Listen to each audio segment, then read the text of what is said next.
Sem surpresa nenhuma, o Copom foi lá e derrubou a Selic de 3 para 2,25, não é isso? Quero bater um papo rápido com você a respeito disso. Quero, antes de lembrar, se você é novo ou nova aqui no canal, se inscreve aqui e deixa um comentário para eu saber o que você acha desse formato de vídeo. Então, é um vídeo que não tem edição, eu estou pegando aqui com o celular mesmo, é um bate-papo, beleza? Vamos lá, direto ao assunto. O Copom reduziu a Selic de 3 para 2,25, como o mercado já precificava. Eu confesso que em algum momento eu imaginei que o Copom pudesse surpreender. Por que eu imaginei isso? Por conta da nossa deflação, e quando eu digo surpreender é baixar um pouco mais. Eu quero falar com você sobre as consequências disso e para onde a gente deve olhar diante dessa situação. Então nesse vídeo eu vou te responder o que você deve fazer com a sua reserva de emergência, como que você deve olhar os investimentos e qual é a consequência de uma Selic a 2,25. Tudo bem? Então, primeira coisa, reserva de emergência. E aí toda vez, já até cansei disso, toda vez que o Copom baixa a Selic, é a pergunta que vem, e agora? Cara, e agora nada, você não tem que fazer nada, segue a vida.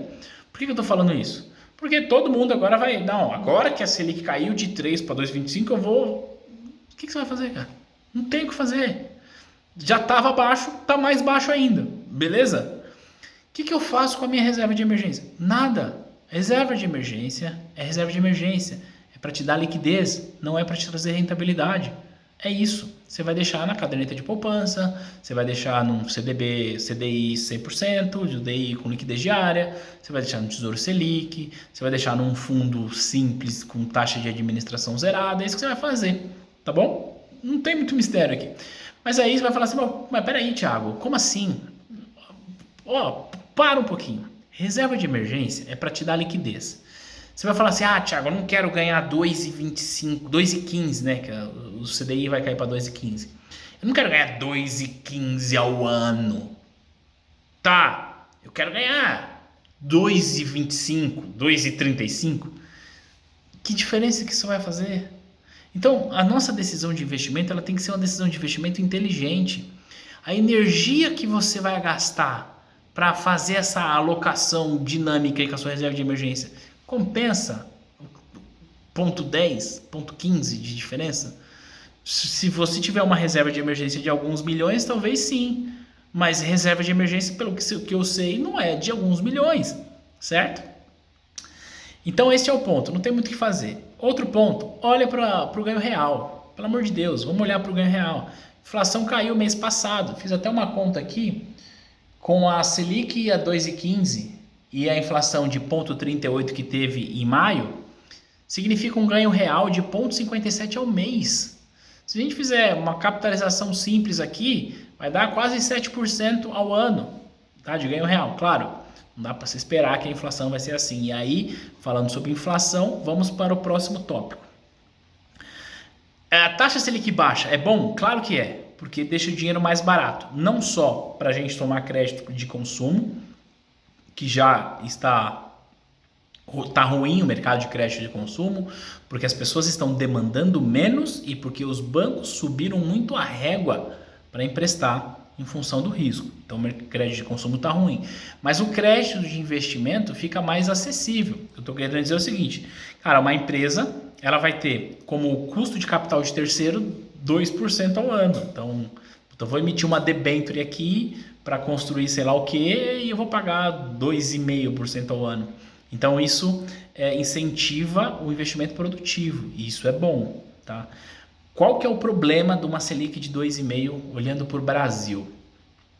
Que o nosso diferencial dólar-DI cai e isso pode trazer consequências ruins no médio prazo, eu vou te explicar. Olha só, vamos falar aqui da taxa do Fed, que é a Selic lá dos Estados Unidos, tá bom? Ela está hoje em 0,25 ao ano.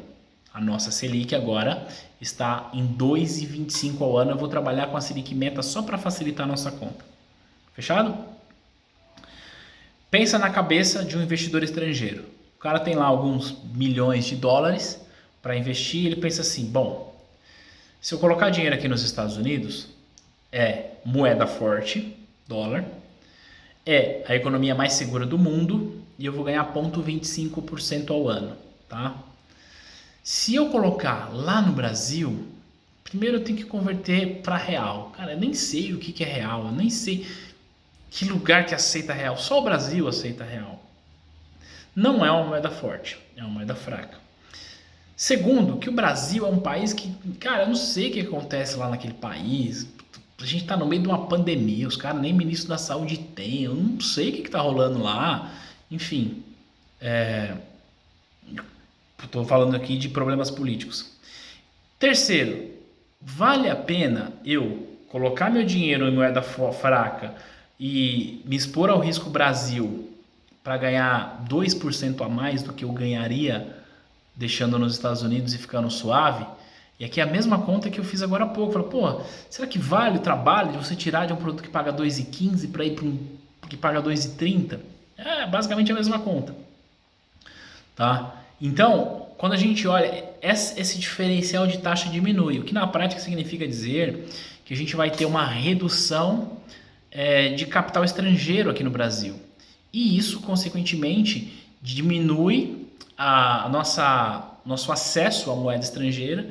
Em outras palavras, o que acontece é o seguinte, resumindo, aumento por demanda de dólar e aumento de oferta de real. Ou seja, o preço do dólar tende a subir em relação ao real. Vai subir imediatamente? Eu acho que não, eu acho que isso já estava precificado. Mas quando a gente começa a olhar o nosso horizonte, e a gente olhar que a gente tem um horizonte de redução ainda maior, é inevitável que haja um aumento do preço do dólar em relação ao real. E qual que é a consequência do dólar alto? É que tudo fica mais caro. A gente vive em uma economia dolarizada. Então você está me assistindo agora através de um celular ou de um computador, seja lá de onde for, que eu duvido você dizer para mim que você está me assistindo através de algum canal, de algum instrumento, de algum dispositivo que não seja dolarizado. Então, se é um celular, seja lá o que for, tem custo de dólar embutido, mas não é só isso. O produtor lá, o cara que está produzindo proteína animal, vai vender para fora e fala, bom, vou vender para fora, vou receber 100 dólares. Bom, 100 dólares com dólar a 5 é 500 reais, com dólar a 6 é 600. Então, só vou vender aqui dentro, se for por 600, portanto, vai ficar mais caro. Além do mais, a gente vai dizer o seguinte, a gente importa muita coisa, então a gente importa bens de produção, a gente importa insumo para remédio, a gente importa tecnologia, a gente importa combustível, a gente importa uma série de coisas que é dolarizada e, portanto, se o dólar sobe, o preço dessas coisas tende a subir, o que vai impactar a inflação. Aí vem a questão, a gente vai ter inflação agora, então? Não, a gente não vai ter inflação agora, porque a gente está vivendo uma crise de demanda em função da pandemia que vive o mundo. Tá? A crise de demanda significa que nós não estamos demandando por muita coisa, e se a gente não demanda, se a gente pegar o dado do varejo que saiu ontem, se não falha a memória, 20% de queda, o que acontece é, o varejo vai acabar demitindo, se o varejo não está vendendo e está demitindo, ele não vai demandar da indústria, se a indústria não está vendendo, ela também vai demitir, se a indústria vai demitir porque ela não está produzindo, ela vai parar de demandar de quem produz os insumos lá, e aí o produtor do insumo também não vai acabar parando de produzir isso porque não tem ninguém comprando, certo? Por um tempo a gente vai sobreviver com o aumento de desemprego, com a queda da inflação, que é uma coisa bizarra, e com a queda da produtividade.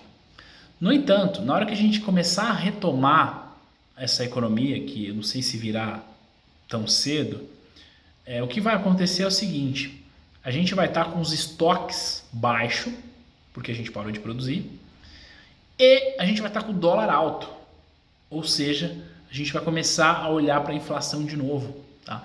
E o problema da inflação, eu sempre falo que tem muita gente que tem uma preocupação social, e eu também tenho essa preocupação social, mas tem muita gente que faz uma leitura errada disso.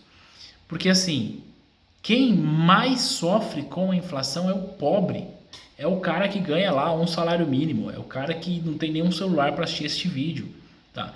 A gente que é do mercado financeiro, a gente sofre, mas a gente sofre menos, porque a gente vai lá, pega o nosso dinheiro, põe numa NTNB e aí a gente se protege da inflação. Mas a dona Maria, aquela senhora, aquele senhor que está sofrendo agora na fila do SUS, por conta desse coronavírus doido aí, que recebe lá o auxílio emergencial. Se tem 10 não precisa ser 10, mas se tiver 5%, 6% de inflação, isso já tirou um poder de compra absoluto que ele tem em relação à sua renda. Resumindo esse papo, que o vídeo já está longo, o fato é o seguinte: Copom reduziu a taxa, beleza, vai fazer o que com a reserva de emergência? Nada, não precisa fazer nada. Segundo, isso é bom para a economia? Sim, no curto prazo isso é bom. Tá? Vai baratear o custo do capital de terceiros para as empresas, pode aumentar a vontade de investir. Só que o investimento das empresas ele está diretamente relacionado ao índice de confiança do empresário, ao índice de renda das famílias, ao índice de consumo das famílias e por aí vai. Tá? No curto prazo, a gente vai ter inflação por conta disso? Não vejo inflação. O que eu vejo no curto prazo é dólar subindo, ok? E no médio e longo prazo a gente deve ter problema de dólar lá em cima e inflação comendo solto aí na nossa economia, e aí o governo volta subindo taxa aí para tentar conter isso, e aí é o ciclo. Beleza? Deixa aqui nos comentários o que você achou dessa queda. Ah, e uma pergunta para você que está aqui até o final do vídeo. Olha só, responde aqui para mim no comentário o que você acha que vai acontecer com a Selic até o final do ano. Minha aposta pessoal é que a gente vai fechar o ano com 1 ou 1,25 de Selic. O que, na minha opinião, não cabe, mas o Copom está aí tomando essas decisões. Que, aliás, eu devo gravar um vídeo para falar sobre as reservas internacionais, o quanto que a gente tem de olhar para isso. A gente andou flertando aí com uns papos de que teve lucro de 500 bilhões, que papo é esse? Devo gravar um vídeo ainda essa semana para falar sobre isso. Deixa aqui o seu comentário a respeito da Selic, até onde você acha que vai. A gente vai se ver no próximo material. Beijo, tchau!